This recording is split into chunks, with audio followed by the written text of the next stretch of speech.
He is clearly an MVP caliber player, but he might just not win one because there's only one MVP.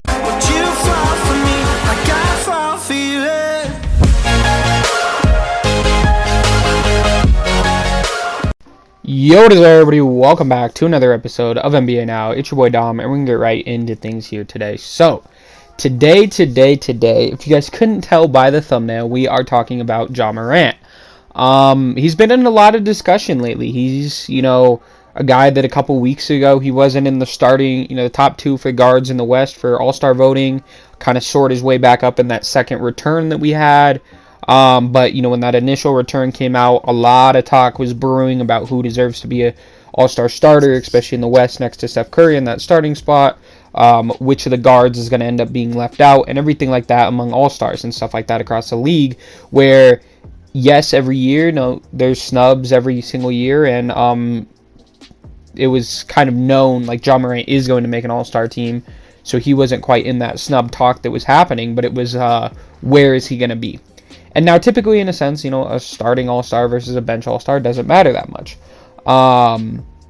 When you look at their stats on Basketball Reference, it's just going to say they were a 5-time All-Star or a 1-time All-Star. It doesn't matter if they started or didn't. But I think it does to a little bit. And that's more of like hey, we as NBA fans are giving you the respect, saying that you are, a top 2 guy at your position.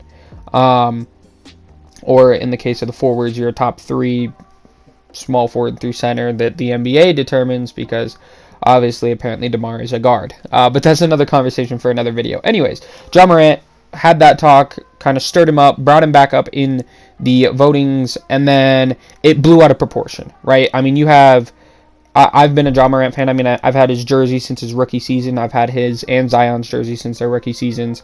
And so I've been a Ja Morant fan for a while.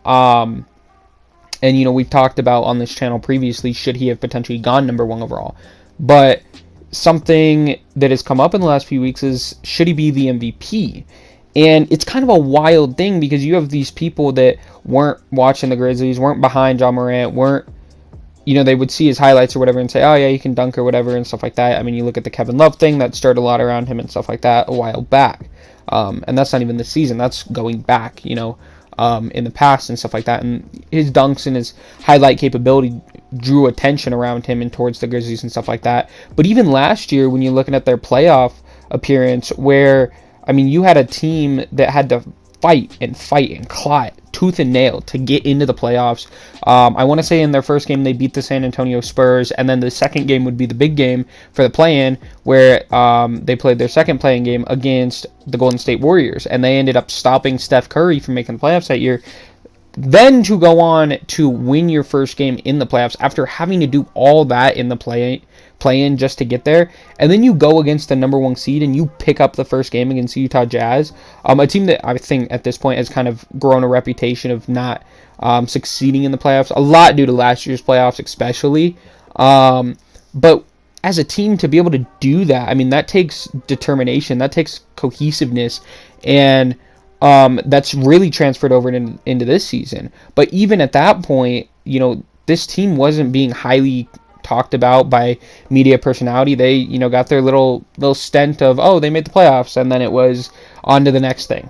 And it wasn't, wait, how did they make the playoffs? And I think that's what still is yet to be talked about, especially by mainstream media. I think a lot of us NBA fans and even NBA YouTube itself is kind of understanding of the fact that this team is so glued and so tight and has such a culture.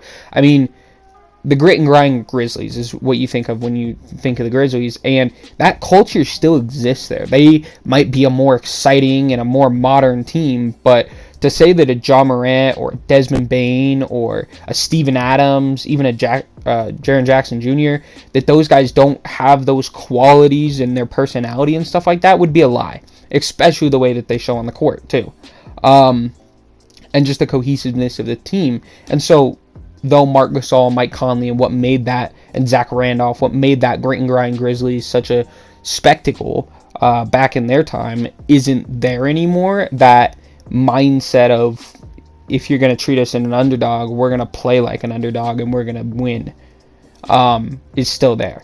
And so with the MVP talk coming up more and more, something that is rebutted against it is, well, they win without Ja Morant. I mean, to say it like simply, the Grizzlies have 31 wins and 15 losses at this point, and they are the number 3 seed in the Western Conference. Today is January 19th, and it's 3:40 in the afternoon, right? And they are a very solid team, right? Top of the Western Conference, like we've been saying. But it's a team that has won a lot of games without Ja Morant, because when you look at how many games Ja Morant's played, he's only played 33 games. So he's only played 2 more games than they have wins. And I think this should be obvious, but they didn't just win all 31 of their games and then lose 2 when he played. They won a lot of games without him, and that's no detriment to him. I think when you think of MVP talks, a lot of times having great players around you becomes slightly a detriment, but there's no real other star on this roster at this point yet that has emerged to even be that second guy to kind of take away those MVP votes. You look at like a LeBron and Anthony Davis, maybe not this year, but you look at that kind of thing where it was said like, oh, they're going to pull votes from each other, or Brooklyn Nets, right? Oh, they're going to pull votes from each other. Maybe, again, not this year with Kyrie being just now kind of half playing, and then James Harden slumped to start the year. So some of that doesn't quite as apply this year for those guys, a lot due to protocols and stuff like that. But when you're looking at that, like, a lot of times having good talent can be taken away, but that's not what's taking away from Ja Morant's case here. It's, yes, every player has missed games, but every player that's also in the MVP conversation, if they miss games, isn't winning. And I think I'm a proponent that Ja Morant will win an MVP in his career. He is apparently Siri found that on the web. No, but he is a MVP caliber player, and he will win an MVP in his career. It might not be this year that Ja Morant wins his MVP, but he's going to win one. He's too good of a player. He's going to be on too good of a roster. He's too much of just a winner to not win an MVP in his career. And at worst case scenario, you're looking at something where it's like a Damian Lillard, where he is clearly an MVP caliber player, but he might just not win one because there's only one MVP every season. And this is, again, back to that cohesiveness of the team. This is a team that was able to set a record margin for a win without Ja Morant, which I think was the most astonishing thing I've seen all season. And it's been a pretty crazy season. I mean, the Cavaliers without LeBron are in the playoffs, to say something, which has that ever happened? I mean, I know it has happened before LeBron, but it's kind of crazy to think about. And I know Darius Garland went and talked about that recently. But this is a team that had a 73-point win against Oklahoma City. I mean, everybody on the Grizzlies roster was winning that night. Everybody was hitting their shots. Everybody got whatever they wanted. And OKC might be a team that's not competitive and might only have a couple of guys that you really see as a future piece of that team. I think for guys that are locks, you're really looking at Shea. After that, it's kind of Lou Dort's a pretty solid guy. They really like Josh Giddey. He can do some stuff. He did set the record for the youngest player to ever have a triple-double, something that seems to get set quicker and quicker every time anybody gets the record. But yeah, I mean, they're still a competitive team. At this point in the season, this team is, like, night in and night out, they might be losing a lot of games, and they might not be competing for a playoff spot or anything, but they're still going out there trying, because these players, yes, they're young, so they're inexperienced with the NBA, but they still want to win the game. They don't go out there to lose. So the team might only have 14 wins, but the Portland Trailblazers, who are the 10 seed and currently in the play-in, have 18 wins. So they're 4 games out of the play-in right now in the Western Conference, and you demolished them. Like, ripped them to pieces and made them look sorry. And that was without your star player. So when you can do stuff like that, when you can win all these games, when you can be on such a big win streak and he hasn't been there for all of it, it makes it so that he can't win the MVP, if that makes sense. Because, again, back to my point of everybody's missed games. And I think for AllStar voting and for MVP, we're kind of taking that out a little bit. Where, yes, if you miss games, a lot of times in the past, it was, okay, well, if he only is going to give me 60 games, he can't win the MVP. Or if he's only going to give me 20 games before the All-Star game, he can at least not be a starter in the All-Star game because he's not out there enough to be an All-Star for his team. But this year with protocols and obviously the virus and everything like that, and then just injuries themselves, like minor knack. If you get a twisted ankle and you're out for 3 games, but then you get put in protocols, you just went from missing 3 games to missing 11 games or something like that, right? And yes, the time that you have to sit out for protocols has gone down and stuff like that, but it's still extending the games that people aren't playing, and so that's been taken out of it a little bit. The reason that it's held against Ja Morant, again, I'll reiterate this, is that his team is succeeding to such a caliber without him. And that, I think, really you need to look at the coaching, you need to look at these players, and you need to give them their credit for that. Because for Desmond Bane to take the jump that he's taken this year, and for even a guy like Dillon Brooks to just continue to be consistent night in and night out and help this team further on, is something that you really need to give its respect to. I mean, their coach, it was talked about before the season. I know maybe not a ton because they're the Grizzlies, but I did hear, in some stuff where people were saying, oh, they need that coaching change that the Warriors had, where, the Warriors switched it to Steve Kerr and they went from being a good team to a great team. And yes, Steve Kerr's concepts did a lot to help that, but the personnel, the coaching that they already had was still there, and I don't think they would have gotten to the height that they did without Steve Kerr, but they still would have been a good team. But to say that at a point where Ja Morant's only in his 3rd year, I mean, when you're looking at when Steve Kerr came into that Warriors roster, you were looking at a team that had already made the playoffs, and yes, the Grizzlies have already made the playoffs, but it was like Steph Curry's 7th year or something like that, or 6th year. I mean, he was on his 2nd contract with the Warriors. He was looked at to be not the player that we thought he was going to be, and they boomed, and he became, at this point, one of, if not the best point guards to ever play the game, the best shooter of all time, and it really just finally clicked with Kerr's concept and the final development of Draymond Green and Klay Thompson and stuff like that. But call, Jaren Jackson and Desmond Bane your Draymond Green and Klay Thompson, and then say Dillon Brooks is your Harrison Barnes on this team. Switching out the coach is not going to speed up it very well might cap the development of the players, and it might get them to their top once they are ready for that.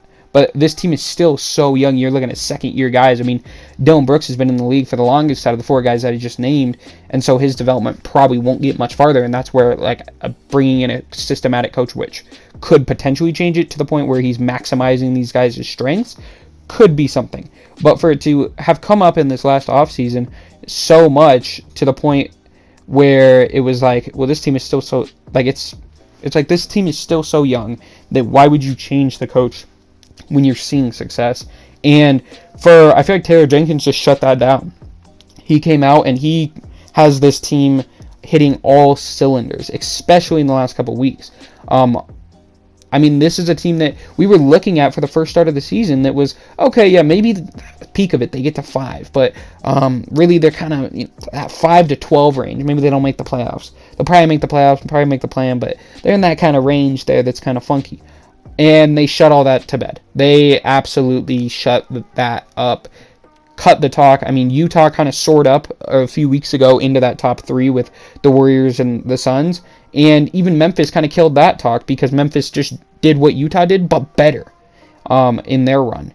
And Utah's run still isn't over. I mean, yes, you look at they did have their loss against Dallas, which kind of cut their super long win streak there, but they got right back at it a couple days later against Chicago, and they were able to pick up a win there. Yes, against a beat-up Chicago team, but a Chicago team nonetheless that is the number 1 seed in the Eastern Conference. And Memphis doesn't look to be slowing down anytime soon. I mean, they play some pretty difficult teams the next few weeks, but that isn't anything different than what they did on their run. They play Milwaukee, they play Denver, they play Dallas, they play San Antonio, they play Utah, they play Washington, and they play Philly to end off the rest of this month. And that really isn't much different from the start of this month where they played Brooklyn, they played Cleveland. Yes, they got a break in Detroit, but they played both LA teams, they played the Warriors, and they were fighting and winning all of those games.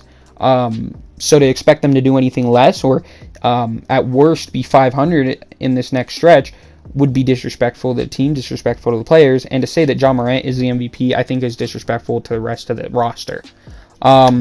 Wow, that was a bit of a spill. I hope you guys have enjoyed this video. Let me know what you guys think about Ja Morant, and if you guys think that he can be an MVP. Again, I think we all understand he's in the conversation. He's kind of in that DeMar area of, he's not in that upper echelon of it. He might be in the same thing as Chris Paul, where he's not in the upper echelon of it, but his name is in the conversation. If you want to, I've never heard it, but and this is something I kind of heard on the Through the Wire podcast, where I want to say that Pierre said it, and he said, I've never heard anybody give me their top 10 for MVP, but if they did say it, Ja Morant would be in your top 10 of MVP, just like a Chris Paul or just like a DeMar, maybe even a Donovan Mitchell would be in your top 10 of MVP. But he's not in that top 5. He's not in that true race to win the award. He's more of a mention of he matters this much to his team. And that's simply what I wanted to say today. I just simply wanted to say that I respect Ja Morant. I think he's a great player, and I think he deserves all the praise that he's been getting. But we need to pump the brakes a little bit. We need to understand that this team is still developing, still growing. They're going to have a playoff berth. They're going to have home court advantage in the first round. They're going to be something exciting to watch. But we don't need to over-exaggerate them, and we need to just respect what they are. Anyways, with that said, sorry I had to cut my recording there for a second. Anyways, with that said, I hope you guys enjoyed. Make sure you guys drop a like, subscribe for more, and I'll catch you all next time. Peace out, guys.